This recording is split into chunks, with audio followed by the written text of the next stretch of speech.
Alô, alô! Tudo bem? Tudo bem? Você tá me escutando bem, Rachel? Eu tô. E você? Tô te ouvindo bem também. Eu tô testando aqui os equipamentos. Eu não tô na minha casa, daí tô testando tudo. Ia ser legal fazer em casa porque eu tenho um coelho, aí eu ia estar com um coelho, né? Mas aí falhou. Sim, você, É. você não tá em Maringá? Não, eu tô em Maringá, mas eu tive que vir na casa dos meus pais. Aí eu adaptei aqui um estúdio. Mas Aham. a piada tava pronta lá em casa, né, velho? Pô, coelhinho na mão. Ai, ai, Legal, ai. bacana. Poxa. Xande, aqui Hum, a gente não perde tempo não, a gente já começa logo a bater papo, porque a conversa fica salva e depois a galera que vai assistir não aguenta essa enrolação, né? sim. E como a nossa ideia é mais assim, produzir um conteúdo que vai ficar salvo, né? E que de repente acaba se tornando um documento mais interessante para quem vem depois do que necessariamente para quem está aí agora já cansado de live e tal, né? Hum. Eu queria então que você começasse a contar para a gente um pouquinho da sua história com a arte. Desde aquele momento em que você começou a se interessar por alguma manifestação artística, assim, como é que foi isso, sabe, para você na tua história? Beleza, legal. Então, Rachel, primeiro, muito obrigado aí pelo convite. Muito legal esse projeto teu, né? De deixar registrado, acho que isso é super importante. Ainda mais que a gente é da história, né? A gente sabe como é importante produzir documento, né? Produzir fonte, né? Então isso é, pô, super, super bem-vindo. Então, muito obrigado. Então, amiga, eu vou contando aí na medida do possível, se achar interessante, e vai interrompendo, a gente vai conversando.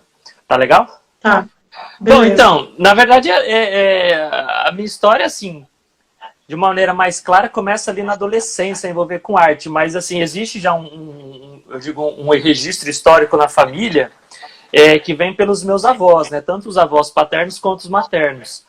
O meu avô paterno, ele era músico, ele era maestro, foi maestro da banda de Maringá, foi maestro de várias fanfarras. Ele era músico mesmo, de profissão, etc. Eu até tenho a carteirinha dele de profissional da música, é bem legal ter guardado isso. E aí ali tinha um DNA, né? Ele também, uma época, foi músico de circo, contratado, de grandes circos do Brasil, Circo Tiani, Circo Nacional, Circo Garcia, Orlando Orfei. Eu acho que ele tinha um DNA. E a parte materna, os meus avós, eles eram, ou principalmente o meu avô, ele sempre teve envolvido muito com o movimento de igreja, mas muito também na parte artística.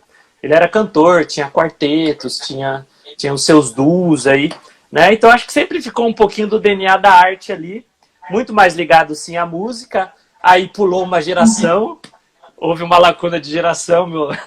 Acho que sofreram muito com a vida de artista, vendo o meu avô paterno principalmente, né?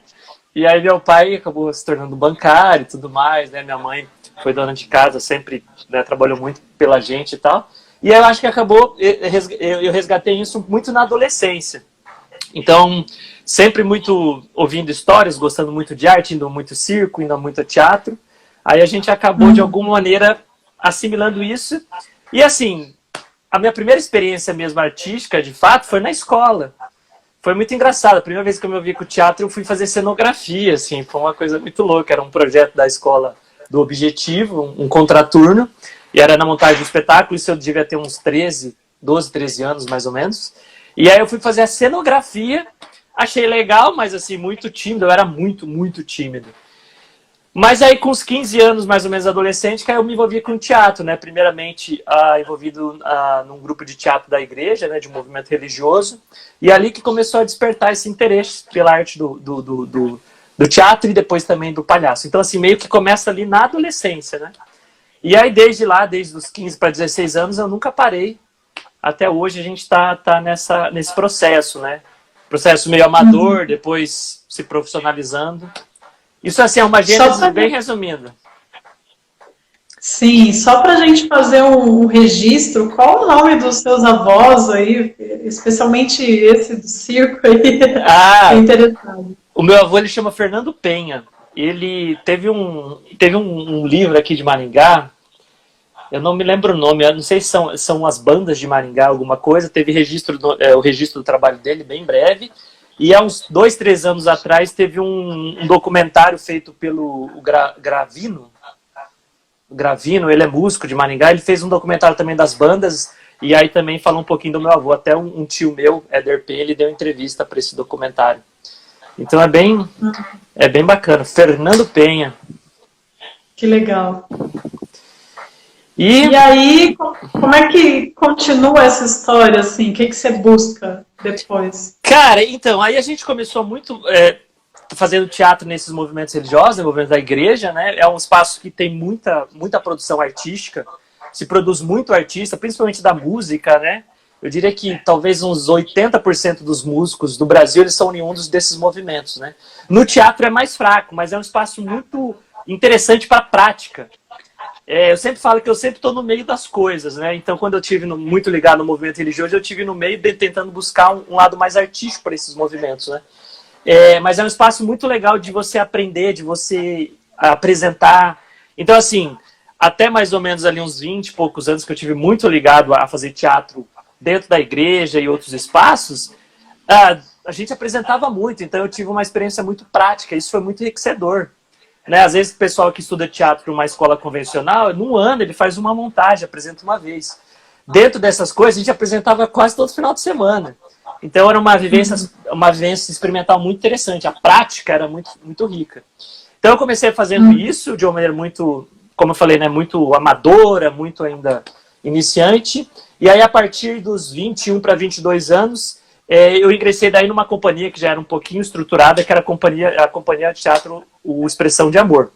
Mas antes disso, nessa lacuna, havia um interesse já de repente, ingressar profissionalmente com isso, mas Maringá não tinha artes cênicas ainda.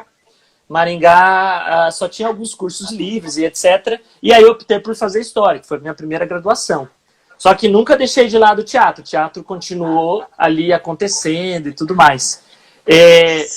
E aí, depois de alguns anos, quando começou Artes Cênicas em Maringá, que daí eu decidi. Eu falei, agora eu acho que é o momento de decidir. Aí eu ingressei na primeira turma da UEM. E eu acho que ali começou um processo que já era, assim, eu diria, semi-profissional, quando eu optei, de fato, de largar assim, a história no sentido de ser professor de história e optar por estudar artes cênicas, aí foi uma profissionalização, digamos, uma consequência, né? Deixa eu te perguntar, qual que é a tua igreja, assim? Onde que você começou essa... Qual igreja?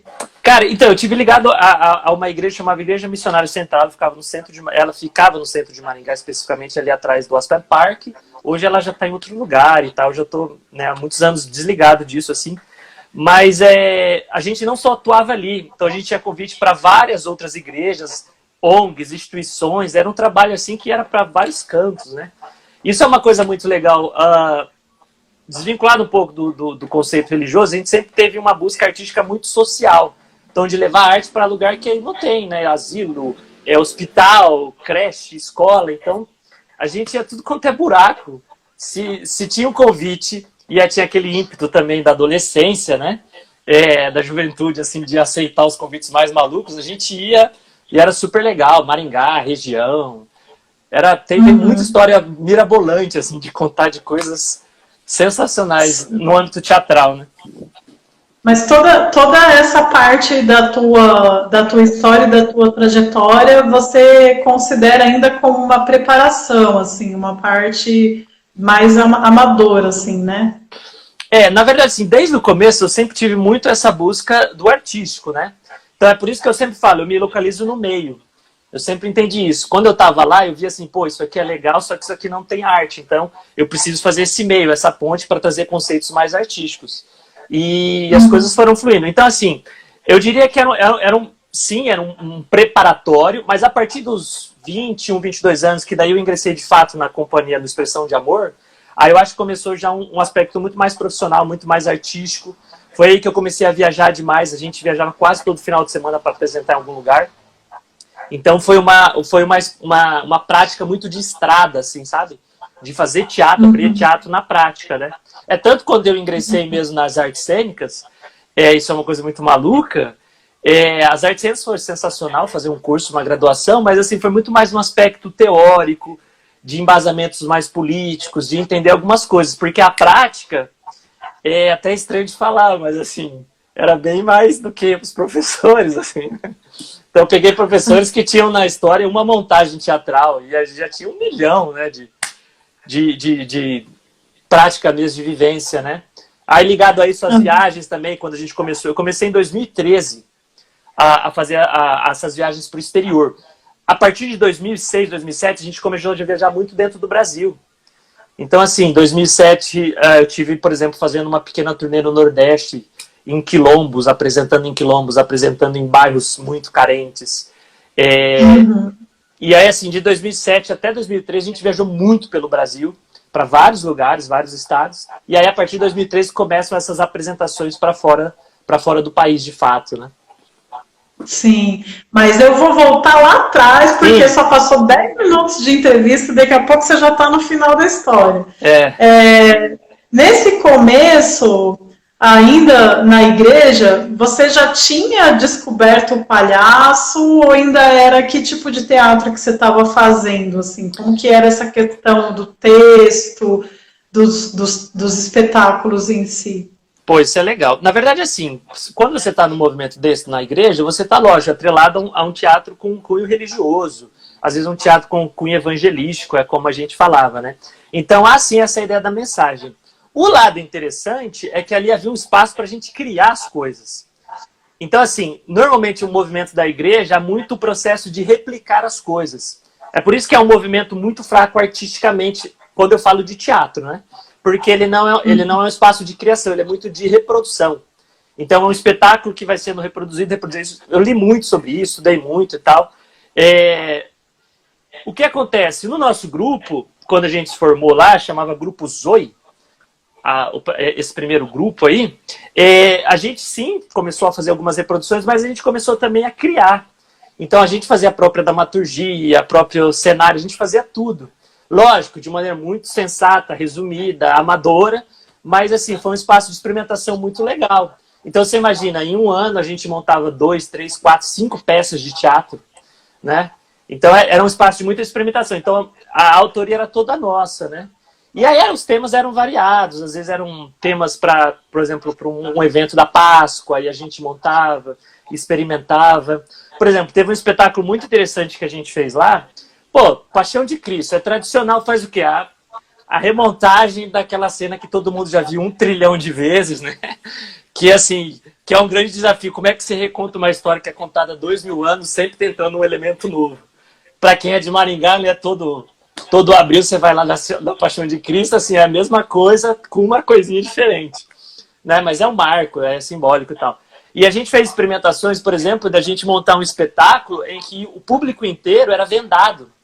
A gente apresentou isso umas 10, 12 vezes. Então a gente ia, seja o espaço que era adaptado, a gente vendava todo o público.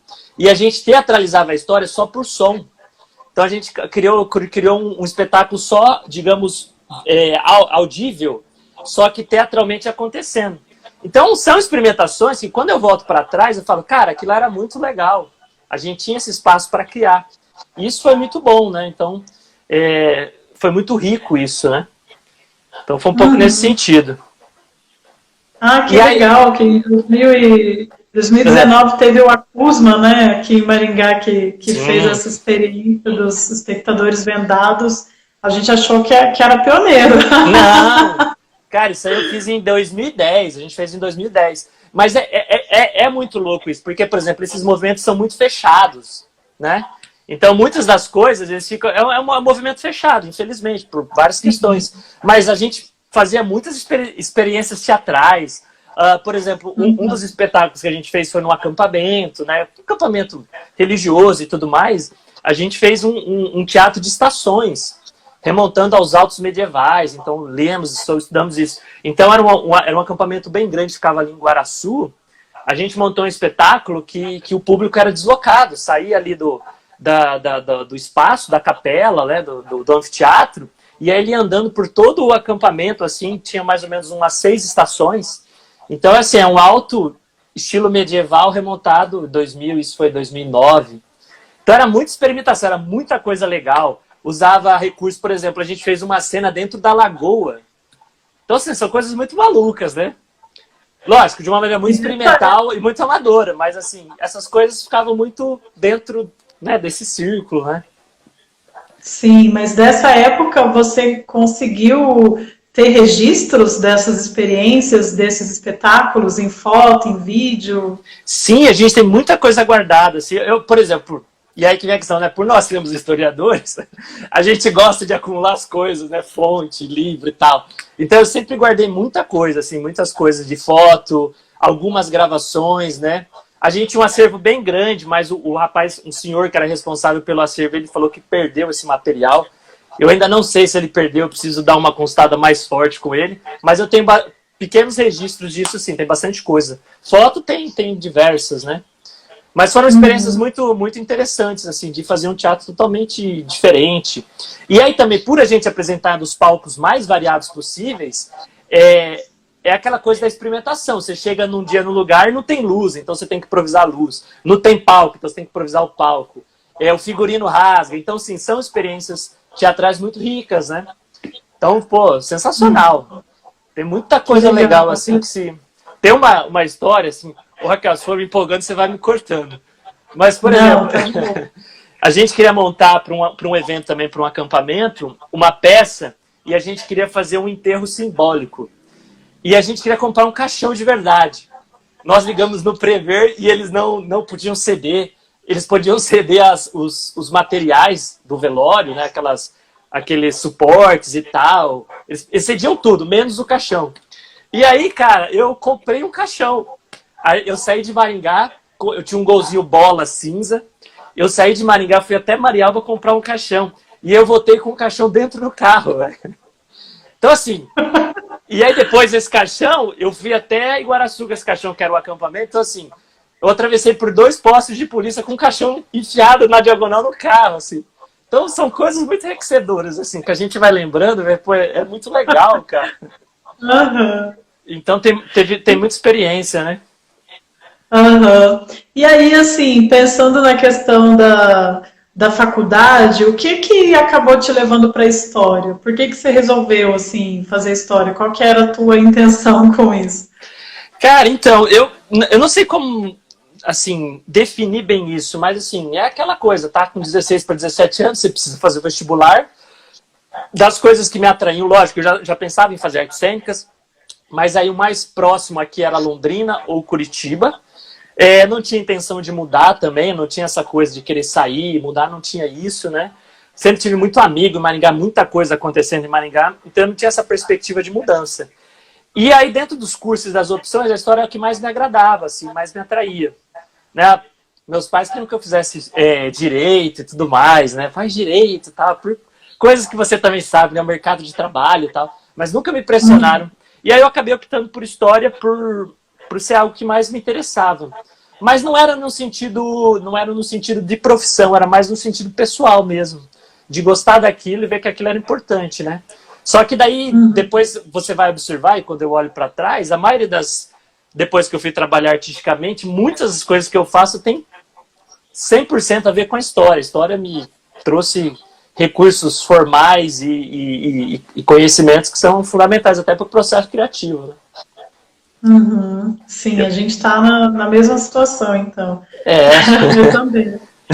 E como é que foi para você, assim, ser da primeira turma de artes cênicas? O que você achou? Como é que foi essa experiência? Dentro daquilo que você puder falar, né? Sim. Não, eu Porque tem coisa que a gente melhor deixa. Cara, foi uma experiência muito interessante, porque ela foi... Eu já sabia, tá? Eu não tinha mais assim, é um avesso de tudo que as pessoas têm de concepção de um curso de teatro na universidade.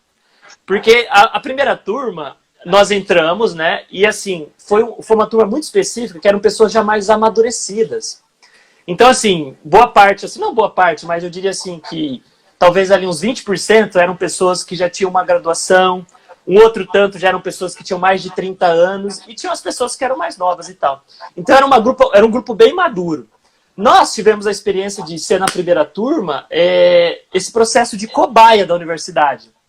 Então tivemos, lógico, problema de espaço, problema às vezes com falta de professores e tudo mais. Mas isso foi super levado de boa e foi muito bom. Assim, a universidade, assim, ela fez todo o possível para que desse certo e deu muito certo.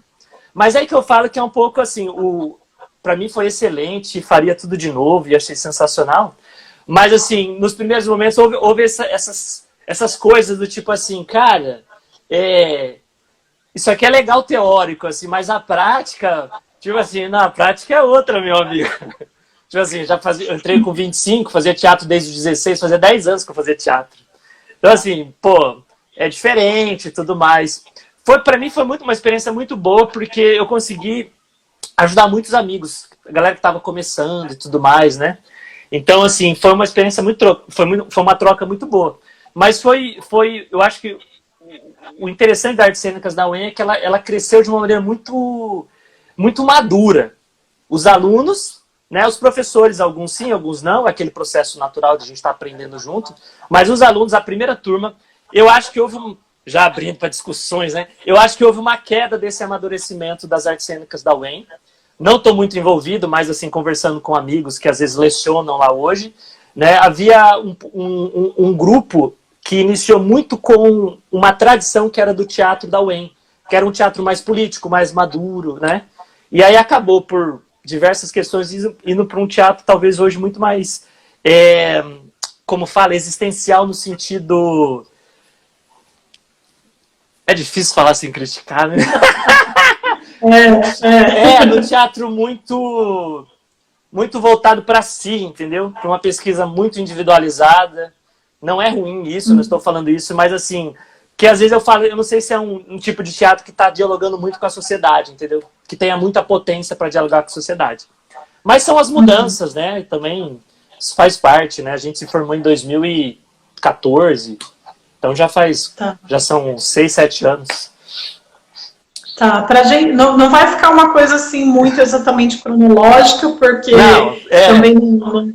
Mas me conta um pouquinho do teu TCC de artes cênicas, da tua pesquisa e tal. Cara, isso foi legal. A gente até lançou agora um projeto lá do Mostra em Casa com Arte, a gente fez um pequeno curso baseado no trabalho.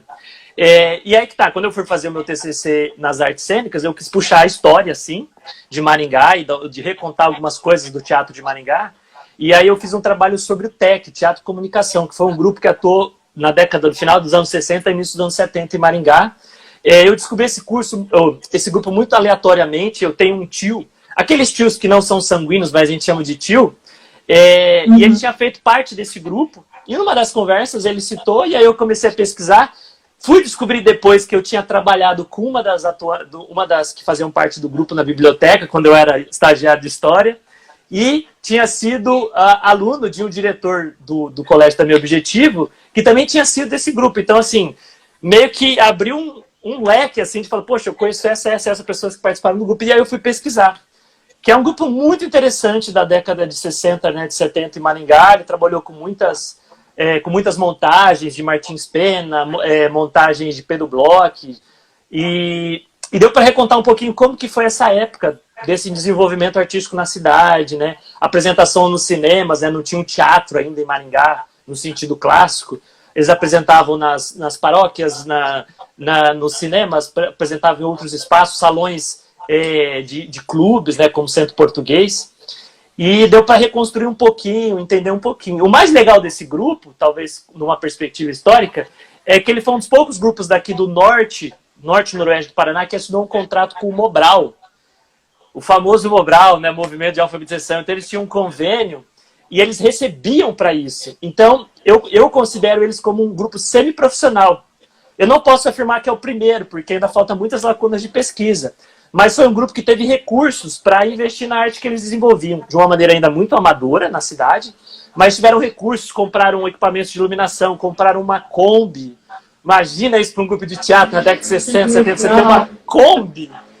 E aí eles trabalhavam na semana, cada um nos seus respectivos empregos e tal, e no final de semana eles viajavam para apresentar.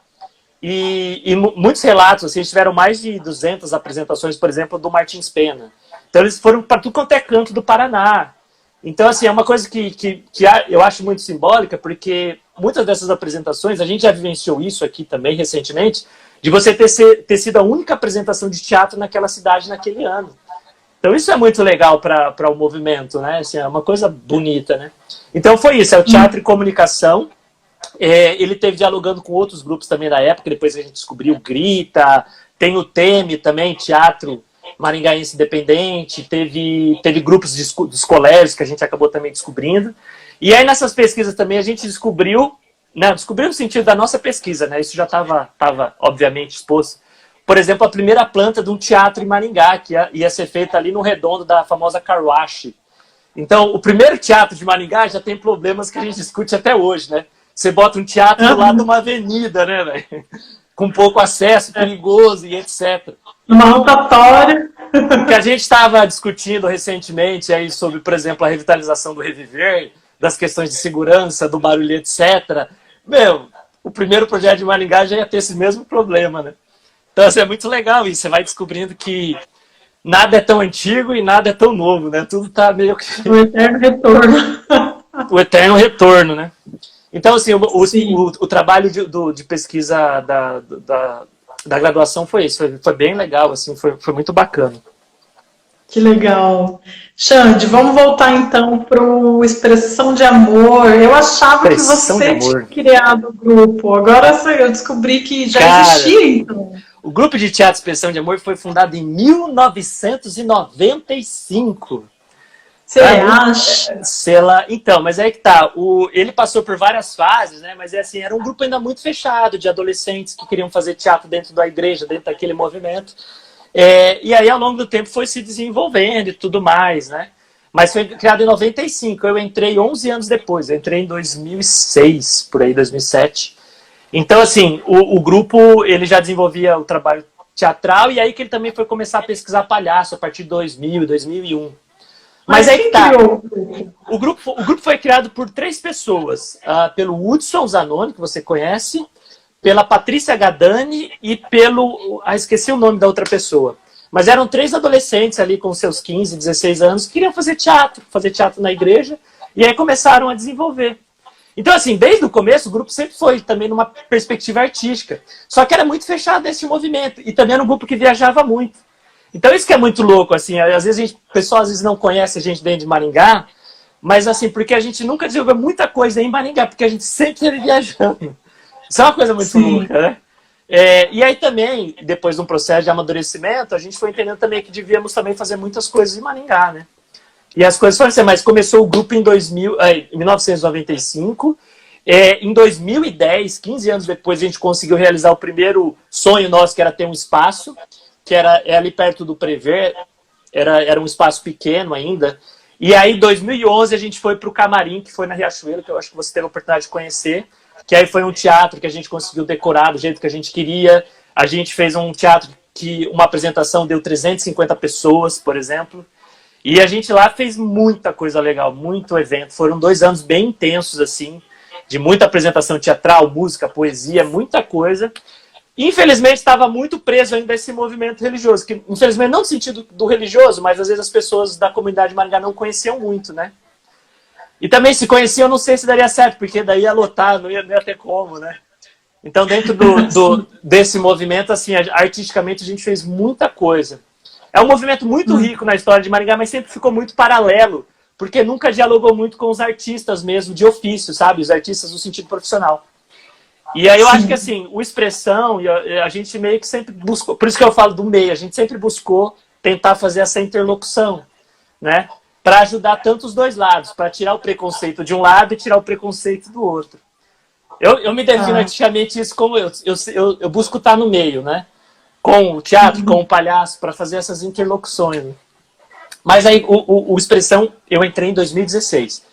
Foi o primeiro ano que eu entrei para fazer teatro com eles, e aí a gente não parou mais, né?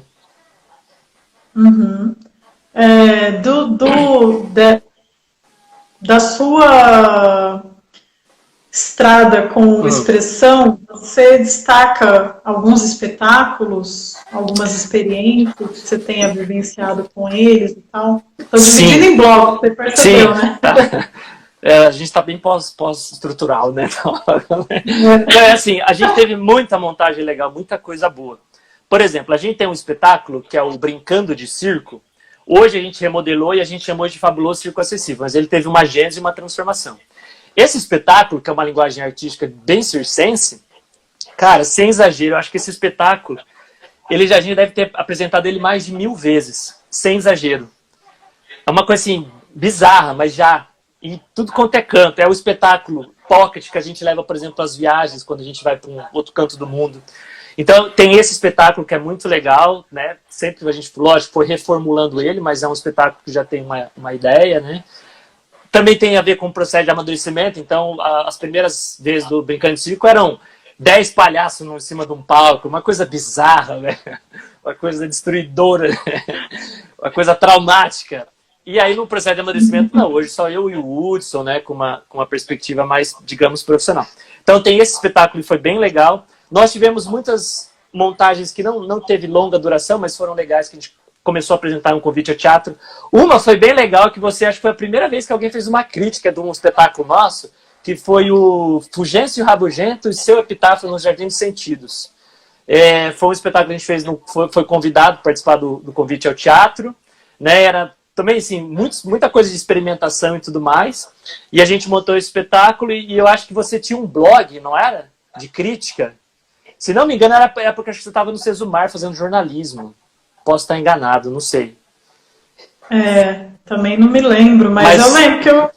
Isso aí isso é 2008, por aí. E a gente fez esse espetáculo, aí eu lembro que você viu, fez uma crítica bem legal, assim. Nós montamos umas outras coisas. E aí talvez um espetáculo que deu um boom legal, que foi o Morte do Cangaceiro, que foi um espetáculo que era uma temática regionalista nordestina. Nós montamos em Maringá, assim, de uma maneira muito assim, experimental, e depois o espetáculo ganhou corpo e a gente conseguiu fazer algumas turnês pelo Nordeste, que foi uma experiência muito legal. A gente apresentou em grandes teatros do Nordeste.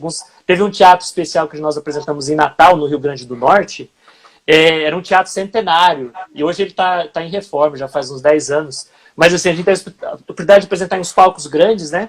E foi com esse teatro que a gente teve a primeira experiência de festival, que nós apresentamos no Festival Internacional de Curitiba, em 2010. Na Mostra Fringe, a gente foi convidado, foi também uma experiência muito legal, né?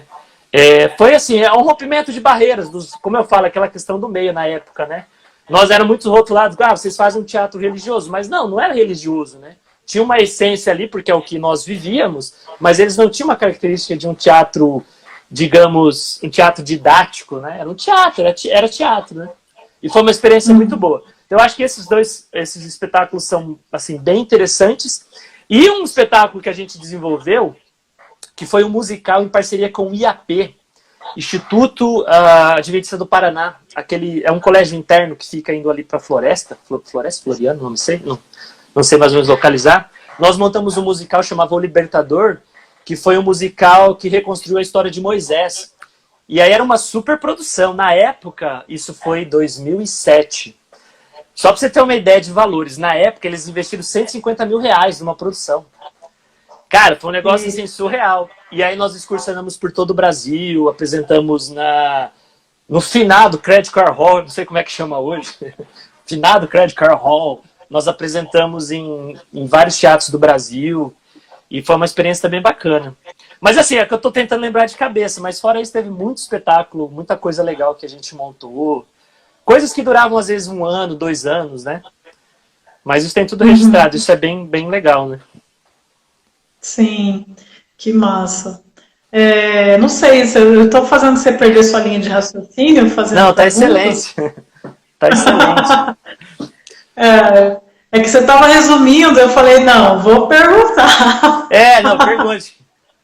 Às vezes é um resumo por conta do tempo, né? Você fica meio preocupado com o tempo e tal. Não. Ó, meu amigo Wallace lembrou aí, ó. Teve uma peça também que a gente fez chamado Certo Homem e Suas Ideias também, que foi um espetáculo bem legal. A gente trabalhou com umas questões bem interessantes de trabalhar mais a imagem no teatro, né? Os fotogramas e tudo mais. Então teve muita coisa, teve muita coisa assim que... Algumas peças que a gente montava, apresentava 2 vezes e não desenvolvia. Então teve teve um pouco de tudo isso, né? E aí, só para voltar então do Brincando de Circo, esse espetáculo que a gente apresentou mais de 1000 vezes, que já tem 1 trilhão de histórias, já aconteceu de tudo nesse espetáculo, que é muito legal. Esse espetáculo mesmo, quando a gente transformou ele em um fabuloso circo acessível, e eu gosto muito de falar isso, a gente fez um projeto justamente para acessar esses públicos que não eram acessíveis. Então a gente montou um projeto, que foi o Aniceto Mate de 2016 ou 2017, eu não me lembro. E o específico, assim, a gente trabalhou com apresentações para as APAES, para a NPR, para o Hospital Psiquiátrico, e uma das apresentações foi para Ampacim, que também foi um lugar que eu já apresentei algumas vezes, e sempre me interessou esses públicos, que é assim, você apresenta um espetáculo de palhaço, em que o maior jogo com a plateia é a comunicação verbal, e que a risada é o combustível para os palhaços, para os atores, e a gente apresentou na Ampacim, que era uma escola de surdos e mudos, né? E foi fantástico, foi sensacional. Depois lá a gente apresentou algumas vezes. Então esse foi um espetáculo muito, muito marcante para nós, para mim, eu considero, por buscar essa arte social mesmo, levar arte para todo mundo, né? Por exemplo, a experiência da NPR foi uma coisa muito forte. Eu não sei se você já teve a oportunidade de entrar na NPR, mas a NPR é uma associação que trabalha com crianças com problemas de motricidade e retardamento mental. E aí a gente foi apresentar lá, montamos tudo, e aí começou a chegar as crianças. E são crianças, infelizmente, muito debilitadas, né? Tanto psicamente como na parte motora. E aí ficou assim um estacionamento assim, de mais ou menos umas 100 cadeiras, assim, né? As crianças... E aí a gente chegou lá e aí a professora falou, gente, fique à vontade e tal, a gente não sabe como vai ser a reação deles, né? Vocês sabem, tá um público mais difícil e tudo mais, mas pra gente é um motivo de muita alegria. E foi um espetáculo sensacional, assim, a troca, né? Foi umas coisas, eu conto até arrepia, né? Porque daí eu fiquei pensando assim, poxa, velho, eu acho que talvez essas crianças, se elas estão entendendo ou não, isso é uma coisa muito complexa da gente julgar. Mas talvez vai ser, o único espetáculo que elas vão ver na vida. Ou talvez era o único espetáculo que eles viram naquele ano. Então, assim, é uma arte que a gente sempre busca, uma arte que seja muito acessível para todos os públicos, né? Uhum. Mas como que chega na tua vida o palhaço? Porque legal. hoje você trabalha muito, né, com a figura. Eu não sei se só com a linguagem do palhaço, mas eu sempre vejo o palhaço. Hoje, assim, 99,9, né? É uma coisa que eu pensei muito na pandemia, eu tô com saudade de fazer teatro mesmo, né, de pesquisar. Eu pesquiso muito teatro na parte teórica, até o meu mestrado é na base do teatro, mas assim, o palhaço ele começa por conta do DNA familiar, né, do meu avô ser músico de circo, e a gente ouvia essas histórias, por essa questão também de entre a fase da infância e adolescência ser muito tímido. E aí eu era muito observador, e isso ajuda muito para quem vai ser palhaço no futuro. Então, esse recurso que eu desenvolvi pela timidez, quando aflorou com 15 para 16 anos, foi muito bom para ser palhaço. E aí, a partir do momento que eu comecei a fazer teatro também, eu comecei também a ver muita coisa que era o teatro dentro do espetáculo, o palhaço dentro do espetáculo teatral. E me interessou muito. O Expressão também já fazia teatro, então eu olhava eles e vinha também como uma referência. E aí eu comecei de uma maneira quase autodidata a experimentar isso. E aí, você se experimenta como palhaço e o público reage positivamente, você pensa assim, pô, velho, eu acho que isso é um bom caminho. Então, assim, com 15 para 16 anos eu comecei, de uma maneira muito simplória, a praticar o palhaço, a fazer pequenos números, pequenas cenas. E isso funcionava muito bem. Começou a funcionar muito bem. Quando eu entrei aí para o Expressão 2006 para 2007, aí eu de fato comecei a estudar mais profundamente. Aí eu fui buscar uma capacitação, fui começar a fazer oficina com alguns mestres, a procurar mais espetáculos para assistir. E aí começou esse processo de alimentação de palhaço. E paralelo a isso, sempre a prática, né? Então, assim, as pessoas hoje que estudam palhaço comigo, eu sempre falo, gente, assim, é inicial. Isso aqui é como qualquer conhecimento na vida, você tem que praticar. Então, quando eu comecei a praticar teatro, eu tinha um espaço de experimentação que durante a semana eu ia pelo menos uma vez apresentar. Ou durante o mês, 2, 3 vezes apresentar e testar aquilo. Então, isso é muito enriquecedor.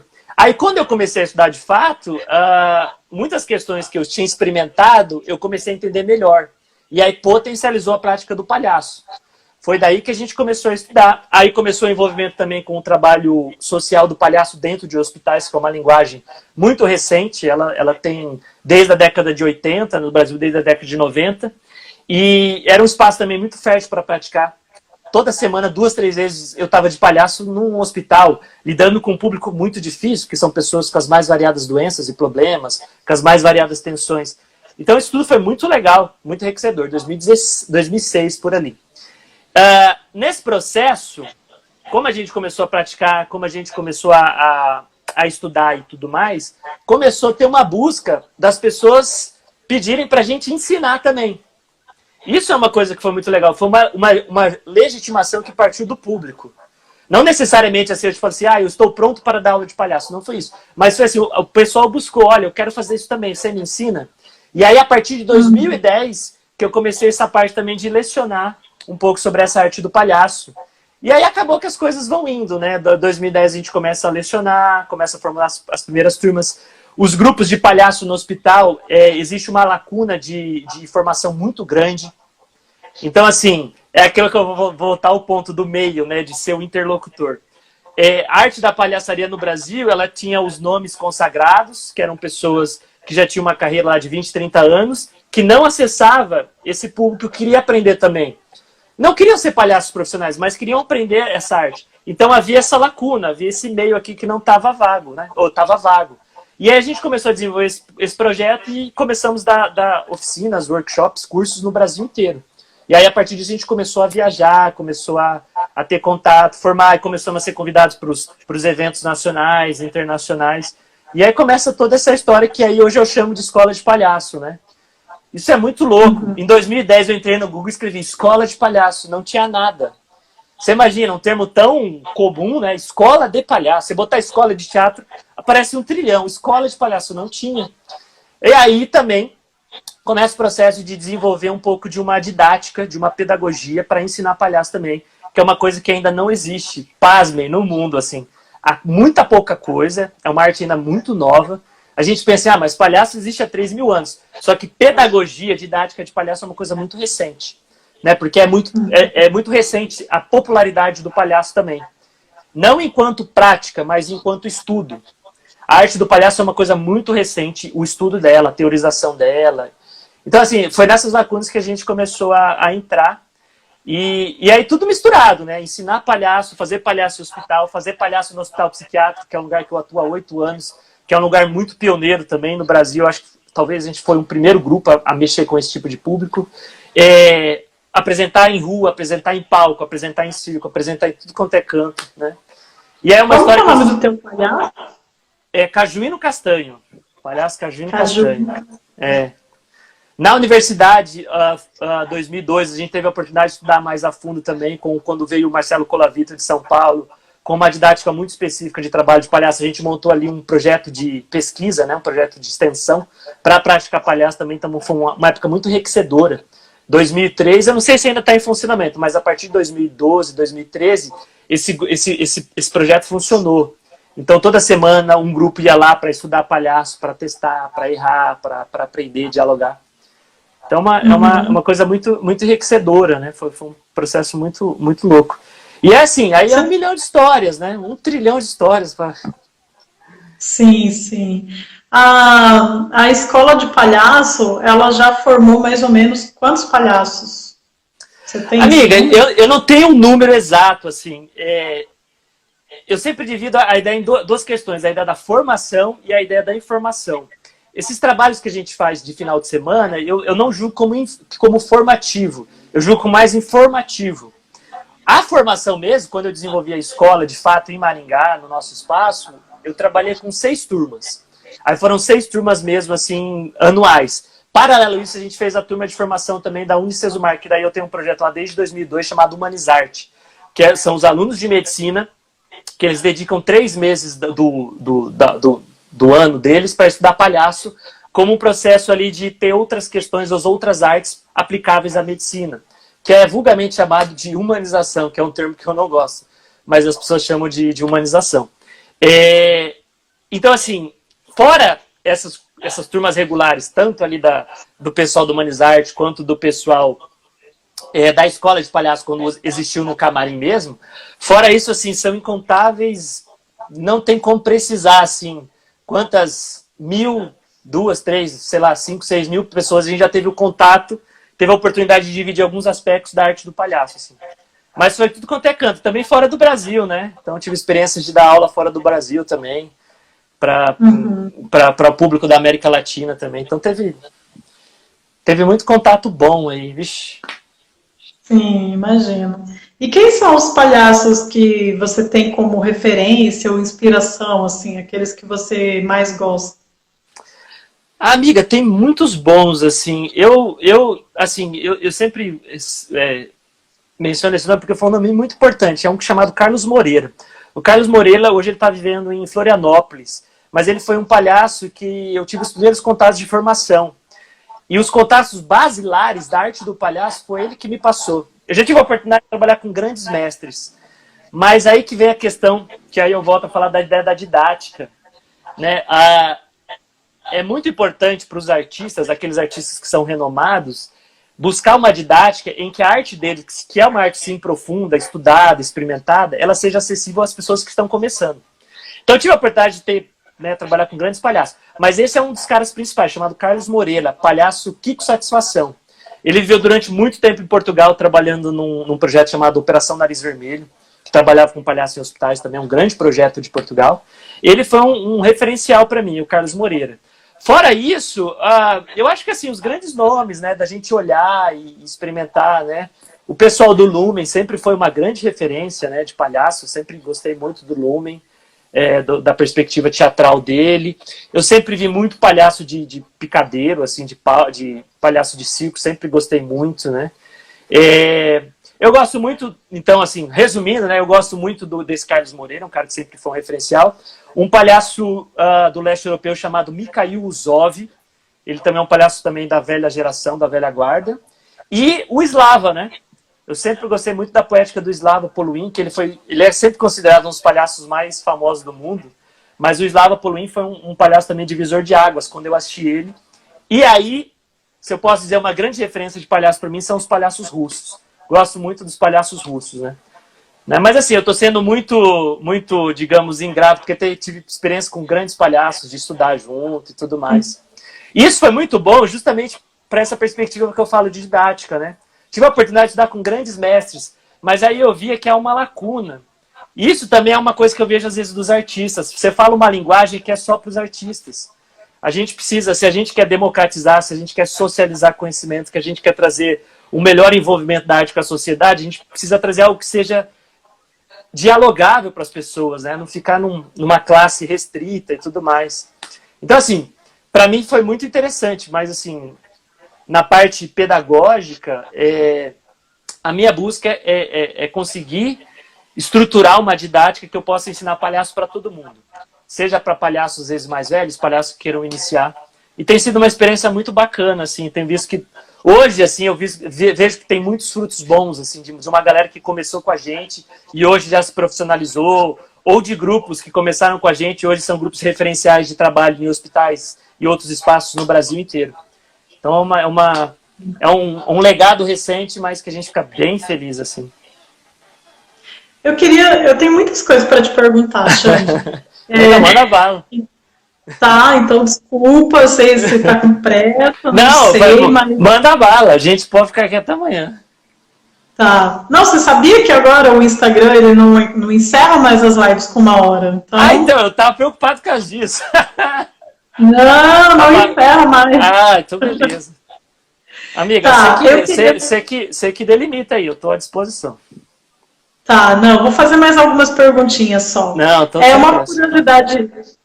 Uma curiosidade que eu tenho, muito por conta da minha pessoa, né? Enfim, talvez seja uma bobagem, mas eu queria saber como que é esses trabalhos em hospitais, porque para mim parece uma coisa assim tão sofrida, tão difícil, né? A pessoa está sempre numa situação delicada e triste às vezes. Como que é isso, assim? Cara, isso aqui é uma coisa muito maluca que você me perguntou. Hoje eu sou um dos maiores... É muito louco isso, cara, mas assim, no meio da palhaçaria eu sou meio um iconoclasta, eu quebro os ídolos, né? Porque a palhaçaria no hospital, ela criou dois, digamos, dois estereótipos. Um estereótipo é que quem faz isso é o salvador, sabe? Nossa, nós somos palhaços artistas, entramos, estamos salvando o mundo. Oh, isso é tudo maravilhoso. A gente sai do hospital, todo mundo sai curado. Pô, isso é uma falácia, é uma romantização péssima para a arte. E o outro estereótipo é que é um trabalho também muito pesado, muito sofrido, etc. Mas aí que vem, a arte do palhaço, ela, se você pratica, entende ela, no sentido artístico mesmo, da habilidade, da técnica, você acaba entrando nesses espaços sabendo qual a sua motivação e o que é que você precisa fazer. É igual o médico, é igual o enfermeiro, é igual o zelador, é igual o psicólogo, o capelão, é igual, sei lá, o maqueiro, o rapaz do laboratório. Você tem um envolvimento humano, porque você não deixa de ser humano, só que também você tem a arte que está por trás disso. Esse é um grande problema, eu já volto assim, para responder melhor, mas esse é um grande problema, por exemplo, desses movimentos que aconteceu no Brasil, das pessoas assim, nossa, eu quero ser palhaço de hospital, uhul, entrei. Meu, aconteceu as coisas mais bizarras que você pode imaginar, porque foi romantizado isso, principalmente pelo aquele filme que você já deve ter assistido, Patch Adams. Aquele filme famoso. Aquele filme é horroroso, cara. Aquele filme é uma droga, né? Não o Patch Adams. Ah, não, mas é Robin Williams, eu adoro Robin Williams. Não, o Robin Williams é genial, o Patch Adams é genial, só que a estrutura do filme é muito romantizada. Então, ela criou um efeito colateral danoso, né? Então, assim, né, igual falou, meu, Patch Adams é genial, o Robin Williams, meu Deus do céu, naquele filme ele destrói, aquilo ali é uma aula de palhaço. Só que, assim, o conceito por trás do trabalho foi muito enganoso. E acabou se criando uma estrutura artística em que as pessoas eram motivadas por essa fagulha do amor, da paixão, do envolvimento. Isso é legal, acho que é uma motivação boa para todo mundo. Só que isso não basta para ser palhaço, porque palhaço é uma arte, é um conhecimento, é uma habilidade. Então é muito romantizado. Então quando a gente entra no hospital e etc., lógico, a gente lida com situações muito difíceis e às vezes não é tão simples de digerir. Só que eu acho que a arte, essa arte que a gente estuda, ela nos ajuda a saber por que a gente está ali. E a gente consegue fazer essa transmutação de mundo, né? É uma coisa que eu sempre ensino, né? O mundo que a gente vai atuar, que é o mundo do hospital, é o mundo racional. O palhaço, ele está nesse mundo da imaginação. Então, através da arte, a gente consegue fazer essa mudança. Quando a gente sai desse mundo racional, que é onde está a tragédia, é onde está a dor, o sofrimento, a tensão, e a gente vai para o mundo da imaginação, a gente busca um lado saudável ainda do paciente, do acompanhante, da equipe médica. Então, isso é muito legal. É por isso que é um trabalho artístico, necessita mesmo de estudo, não é... Ninguém nasce sabendo, ninguém nasce pronto. E aí, quando você consegue, numa situação mais extremada, criar uma outra realidade, pô, isso é genial. E aí eu acho que essa parte mais trágica, sabe? Que para quem tá de fora mesmo faz, meu, como é que você entra às vezes num quarto em que a pessoa vai morrer daqui 2 dias e de repente você consegue brincar com aquilo? É a arte do palhaço. É a vocação do palhaço enquanto um ser social. Então, assim, a gente já tem experiências assim, coisas assim, muito pesadas, né? De pô, criança quase morrer da nossa frente. De repente a pessoa começa a passar muito mal, vomitar. Ou coisas assim muito poéticas, né? Recentemente mesmo, talvez um pouquinho antes da pandemia, nós estávamos trabalhando no Hospital Paraná e uma esposa falou assim, ó, você não pode entrar no quarto do meu marido, ele tá com câncer estomacal, assim, ele tá no processo de cura, mas ele tá muito depressivo, e aí ele tava com o pai dele. E, cara, quando a gente entra, tá ele e o pai chorando. Então, assim, era um senhor de uns 70 anos com um filho de 40 anos, os dois estavam com a mão dada chorando. Pô, você entra ali, cara, aquela cena ali é pesadíssima. Ao mesmo tempo, é uma cena extremamente linda pra gente que é artista, né? E aí a gente chegou de uma maneira muito própria do palhaço, né, dentro do ambiente hospitalar, a gente chegou de uma maneira muito hospitaleira, respeitando os protocolos. E aí a gente falou, olha, tua esposa pediu pra gente vir tocar uma música aqui e tal, você gosta? Ele falou, não, pode tocar. E aí a gente falou assim, você gosta do quê e tal? Aí eles estavam assim muito tímidos, muito emocionados, queriam falar, mas não conseguiam. E aí no meio da brincadeira do jogo do palhaço, que é uma brincadeira séria, eu propus, por exemplo, de falar assim, a gente pode cantar uma do Roberto Carlos? Aí os caras consentiram, e a gente começou a tocar Roberto Carlos, porque era uma música melódica e tal. E, cara, quando a gente começou a tocar, eles começaram a chorar mais. E choravam. Quando a gente terminou, eles olharam, estavam chorando e só falaram, pô, muito obrigado. Pô, foi lindo, muito obrigado. E a gente saiu do quarto. Então, assim, olhando de fora, é muito pesado. Eu entendo essa questão, é muito pesado. Só que quando a gente está ali, o nosso objetivo é justamente essa troca de mundo. É esse poder da arte, né? De deslocar a realidade, né? Então, assim, eu falo que, por isso que eu falo, no Brasil, no Brasil e no mundo, de modo geral, essa romantização da arte do palhaço, principalmente dentro do hospital, onde todo mundo agora é palhaço, né? Todo mundo é palhaço, assim, tudo é palhaço, é uma questão que me incomoda muito. Porque eu acho, sim, que todo mundo tem o direito a acessar essa arte. Assim como eu não sou músico, eu tenho direito a acessar, a tocar um violão, eu tenho direito a isso. Só que, assim, o direito não significa ausência de dever. Para mim acessar essa arte, eu tenho o dever de estudar e etc. Então, a minha perspectiva, por exemplo, com a escola de palhaço e com outras coisas que eu faço, é justamente levar esse conhecimento para as pessoas. Pô, você quer? Pô, legal, você pode fazer isso, mas você precisa saber disso.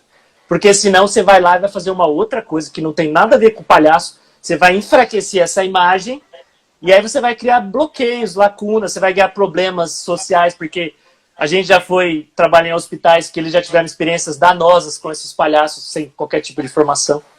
Então, assim, é uma experiência muito rica, né? Quando as pessoas me perguntam assim, conte uma história de palhaço, eu falei, meu Deus, é impossível. Né? Só do hospital psiquiátrico, eu trabalho quase 8 anos no hospital psiquiátrico. Você imagina um palhaço dentro de um hospital psiquiátrico. O tanto de coisa maluca e doida que já aconteceu. Não, coisas assim... E você vai lidar com todo tipo de pessoa inimaginável. Com todo tipo de problema, com todos os tipos de questões, assim, é uma experiência, lógico, artística muito rica e também humana, né? Nesse sentido, sim, humano, né? Tem muita coisa. Só te contar uma história, porque essa é uma história que eu sempre conto, por exemplo, em São Paulo, eu tive a experiência, não sei se você já ouviu a história, mas de ir de palhaço num prostíbulo. Não sei se você já ouviu essa história. Então, nós desenvolvemos um apoio artístico para instituições, missões, ONGs, seja qualquer coisa, né? E aí tem um trabalho que é feito ali na Cracolândia, aquela região de São Paulo. Tem uma missão chamada Missão Sena, ela tem sim um cunho religioso. O nosso interesse não é religioso nesse sentido, mas é levar a arte para qualquer lugar. Então, se é um grupo religioso ou não religioso que está desenvolvendo um trabalho social e precisa de um artista, é isso que a gente quer fazer. Então, a gente foi dar um suporte para esse pessoal. Trabalha ali na Cracolândia, na marginalidade, a gente trabalhando com palhaço, com travesti, com traficante, com todo mundo que você possa imaginar. Ocupação, refugiado, boliviano, equatoriano, tudo, né, todo tipo de público marginalizado. E aí eu estava sozinho esse dia, me convidaram, falei, Alexandre, a gente vai num lugar, a gente vai fazer um trabalho lá específico e a gente queria levar você para lá. Você topa? Eu falei, vamos embora. E aí eu fui. Quando cheguei lá, é na famosa Avenida São João. É aquela música, sabe? Quando eu cruzo a Ipiranga com a São João. É aquela avenida famosa da música do... É uma bossa nova. Não sei se é do Tom Jobim, não sei de quem é. Eu cheguei lá, e aí ela falou, é aqui que a gente vai fazer. Aí eu olhei, é um prédio, 9 andares. 18 apartamentos. Aí eu falei, o que é isso aí? Ela falou, isso aqui é o maior prostíbulo da América do Sul. Vulga Zona aqui em Maringá, né? A Zona. Eu falei, pô, que massa. Aí a gente entra... Lógico, o único registro que eu tenho desse dia é de fora, porque dentro, obviamente, não podia. E aí eu entro, a gente tem que pedir autorização, e eles têm um contato lá, autorização dos cafetões, das cafetinas, que é a galera envolvida com PCC, que é a galera envolvida... E aí eu entrei de um palhaço numa zona, fiquei quase 3 horas nesse lugar. E aí um palhaço dentro de um prostíbulo, vendo tudo acontecer, inimagináveis, lidando com todo tipo de pessoa, e com o desafio maior, que é ser palhaço. Que eu acho que isso é a coisa mais legal. Então, assim, eu tenho histórias do prostíbulo que, assim, são únicas, assim, de chegar, assim, a mulher tá nua na minha frente, e eu chego de palhaço e começo a brincar com ela, e tudo mais, né? A primeira pessoa que eu entrei no prostíbulo, eu subi a primeira escada, era uma moça nua. Aí eu chamei ela veio, eu falei, minha filha, vai botar uma roupa agora. Eu já vim dando bronca nela. Aí ela viu que era um palhaço, ela já começa a rir. Eu falei, não é pra rir não, senão você vai pagar gripe. Eu não vou na farmácia comprar Benegripe. E aí começa. Aí chega num dos andares, eu também levo o violão como um recurso artístico, tá assim um monte de moça, bem aquela coisa de filme, né? Com roupa, sem roupa, parado assim de lado. E aí elas falam, pô, como é que tá? E eu já começo, amiga, como é que vocês estão? Quanto tempo? E a gente já começa a fazer uma farra. E aí a gente parou o andar e a gente fez um coral. Eu falei, é o seguinte, vamos fazer um coral. A gente fez um coral. E assim, era com roupa, sem roupa, com roupa, sem roupa, com roupa. Aí eu pego o violão e a gente começa a cantar no meio de uma zona. E tudo acontecendo, cara, tudo acontecendo. Né? Pessoa passando, pelado, bêbado, drogado, né? Tudo acontecendo, cafetão, cafetina. E a gente canta, aí eu falei, gente, agora eu preciso ir embora, e o grande finale. E o que a gente escolheu como grande finale? Pelados em Santos, Mamonas Assassinas. Ah, mano, aí foi sensacional, velho. Literalmente parou a zona, velho. Então, assim, são experiências, assim, muito... Eu falo, assim, na perspectiva do que eu pesquiso de palhaço, são coisas muito únicas que me fazem sempre refletir isso, assim, como que eu chego como um palhaço numa zona que eu nunca fui na minha vida, vou lidar com um público que talvez nunca tenha acessado o palhaço naquele espaço, e a arte acontece. Essa é sempre a minha grande pesquisa. Quando a gente vai para os países, né, para a África, para a Ásia, leste europeu, América do Sul, como que eu chego enquanto um artista, como um palhaço, e aquilo que eu me proponho a fazer aqui em Maringá, no hospital ou num palco, eu reproduzo num lugar que nunca viu aquilo, e talvez culturalmente nem saiba que aquilo existe. Esse assim, é o grande motivador artístico nosso, é muito legal isso. Eu me lembro que uma vez você me contou de um trabalho que vocês desenvolviam aqui em Maringá, eu não sei se ainda está acontecendo, mas com travestis, né? Teve um... Não, então, na verdade, esse trabalho dos travestis é o que a gente faz em São Paulo. Então, duas vezes, uma vez ou duas vezes por ano, a gente vai até esse lugar e faz um acampamento, eles fazem um acampamento e a gente vai para apresentar. Então, é um público também muito difícil, né, com várias questões. Então, é isso aqui. Só que, por exemplo, no hospital psiquiátrico, eu lido muito com esse público. É um público que tem muito no hospital psiquiátrico e é sensacional, assim, quando eu encontro com eles, assim, pô, a gente brinca de tanta coisa. Uma das últimas vezes eu encontrei um travesti, o nome de guerra era Jéssica e o nome de batismo é Jefferson. Quando você pega intimidade, eles falam o nome de batismo, isso é muito simbólico. É um sinal que ele sabe que você respeita ele, né? Então, quando ele te conta o nome de batismo, é muito simbólico. Então, a gente chegou, falou, oi, tudo bem, como é que é seu nome? Ah, meu nome é Jéssica. E era um travesti, ela não estava montada, né, que eles falam, ela estava montada porque ela estava dentro do hospital psiquiátrico, e ela estava com o cabelão solto, e ela estava com uma tornozeleira elétrica. Ah, tinha feito alguma coisa, estava com uma tornozeleira. Eu falei, como é que é seu nome? Jéssica? Jéssica, quanto tempo, amiga? Tudo bem? Aí eu olhei para a tornozeleira elétrica dela e falei assim, amiga, onde é que você conseguiu essa joia? Aí ela falou, você gostou? Eu falei, é o quê? É Vivara? Ela falou, não, peguei na Bergerson. Eu falei, mas você tá rica, hein? E a gente começa a brincar disso. Aí eu olho para ela e falo assim, menina, mas como é que eu consigo uma dessas? Você vende? Ela falou, não tá à venda. Aí eu falei assim, como é que você conseguiu? Aí ela falou, roubei. E aí ela começa a rir. Porque de fato ela tinha conseguido a tornozeleira porque ela tinha feito um roubo. E a gente tá rindo disso. E aí no final eu falei assim, mas como é que eu consigo? Ela falou, daqui 9 meses eu te dou. A gente se encontra, eu te dou sem problema. Então assim, é um universo muito paralelo. A gente desenvolve aqui mais quando a gente tem contato com no hospital psiquiátrico, né? No hospital psiquiátrico de vez em quando. E como é que foi Como é que foi ir pro Xingu? Conta pra gente essa experiência. Pô, velho. O Xingu foi uma coisa assim que era... isso é muito louco, né? Assim, tem coisas que você projeta quando você é adolescente, depois você realiza e você fala, mano, que bagulho surreal, né? Cara, eu sempre gostei de Discovery Channel. Jacques Cousteau, né? Globo Repórter, Jacques Cousteau vai ver da Amazônia, com as tribos e tal, sempre gostei. Uma das maiores referências minhas artísticas é o Sebastião Salgado, o fotógrafo. Pô, adoro o Sebastião Salgado. Então eu via os trabalhos dele, eu sempre falava, mano, um dia eu quero ir nesse lugar e tal, e pá, e tal. Com 17 anos eu quase fui para um projeto que trabalhava com populações indígenas, mas acabou não dando certo. A mesma coisa, com 17 anos eu queria participar, por exemplo, do Palhaços Sem Fronteira, que é uma organização fantástica. Pô, mas hoje eu já fiz 10 mil vezes mais coisa que o Palhaços Sem Fronteira. Então isso é muito legal. E aí eu sempre tinha vontade de um dia numa tribo indígena, e aí o Xingu era referência, por conta do quê? Das imagens e também por conta do filme. Eu não sei se você lembra que talvez uns 10 anos atrás, ruim de data, velho. Lançou o filme Xingu, que era da história dos Vilas Boas e tal. Eu falei, mano, meu sonho de vida é um dia pro Xingu. E aí eu recebi um convite, 2017, 17. A gente recebeu o convite e a gente foi. E aí foi uma experiência estilo Globo Repórter. A gente chegou em Cuiabá, de Cuiabá a gente pegou uma veraneio, anos 80, mano. Ar-condicionado quebrado, 24 horas dirigindo a veraneio, quase 300 quilômetros, 400 quilômetros de estrada de terra. Então você imagina, no meio do breu, no meio do nada, chega na beira do rio, pega um barco mais 2 horas, aí chega de madrugada.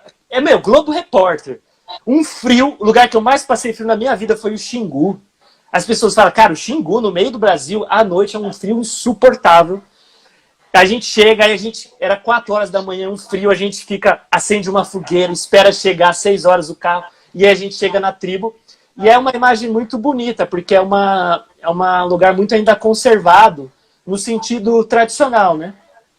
E aí foi aquela experiência de você dialogar com índios, lógico, eles têm contato com, digamos, a urbanidade. Eu não gosto de falar a palavra civilização, que eu acho péssima. Eles têm contato com a urbanidade, eles são extremamente civilizados, né? E aí a gente vai tendo essa troca a gente foi para um evento lá, uma festa religiosa chamada Quarupi, que é a festa dos mortos para eles. E aí chegou o dia que a gente foi apresentar. E aí vem todo o processo de aculturação. Nunca tinham visto um palhaço, né? Nunca tinha ido um palhaço naquela tribo especificamente, né? Até o trabalho do Pusset com os Caracraô foi uma tribo em Goiás, era um outro tipo de público. Então foi uma troca muito louca. Por quê? Porque a gente foi lidar, lógico, um trabalho muito específico para crianças, mas depois chegaram os adultos. E aí virou uma grande festa. E aí no primeiro momento, por exemplo, eles não sabiam que quando a gente terminava um número tinha que bater palma. O que eles faziam? Eles pegavam a terra do chão e jogavam para cima. De emoção, de estar empolgado, de achar bonito. E aí, cara, um segundo de espetáculo já tava uma nuvem, cara. Ninguém se via. E aí a gente fala, não, gente, não precisa jogar terra, não. Se quiser bate palma, se quiser grita, né? Eles têm os gritos típicos deles lá. E foi um processo muito legal, assim. E qual que foi a coisa mais marcante? Nós fomos em um ano. No outro ano, quando a gente voltou, nós fizemos muitas amizades ali e tudo mais. Quando a gente voltou, a primeira criança que eu vejo na tribo, chamada Kamayurá, é a Sayumi. No outro ano a gente tinha ficado muito amigo, eu tenho um monte de foto com ela, a gente vivia lá na Maloca, né? O pai dela virou muito amigo nosso, o Chico, levou a gente para pescar e tudo mais. E assim, eu cheguei, eu falei, cara, que massa, velho, vou me encontrar de novo com eles. Aí eu cheguei, olhei pra Sayumi olhou pra mim, eu falei, oi, Sayumi, tudo bem? Ela olhou pra mim e falou, oi. E tem uma coisa que é muito diferente de nós, que índio é muito literal, é muito seco. Não é igual a gente fica enrolando, sabe? Você gosta? Não. Aqui não, a gente explica, discute, cria. Não, não é não. E aí eu cheguei pra ela assim, Sayumi, lembra de mim? Ela olhou pra mim e falou, não. Putz, aquilo assim deu uma tristeza. Eu falei, caraca, velho. Aí eu olhei e falei assim, lembra do palhaço? Aí ela regalou o olho e falou, o palhaço veio. Cadê o palhaço? Eu quero ver o palhaço. Isso foi muito legal.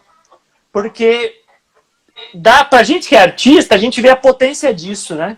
A pessoa não ficou. O Alexandre não ficou, mas o palhaço ele ficou. E aí quando a gente... E aí outra coisa também, você fala é tipo um telefone sem fio. Eles descobrem uma coisa, 10 minutos, toda a aldeia sabe, eu não sei como.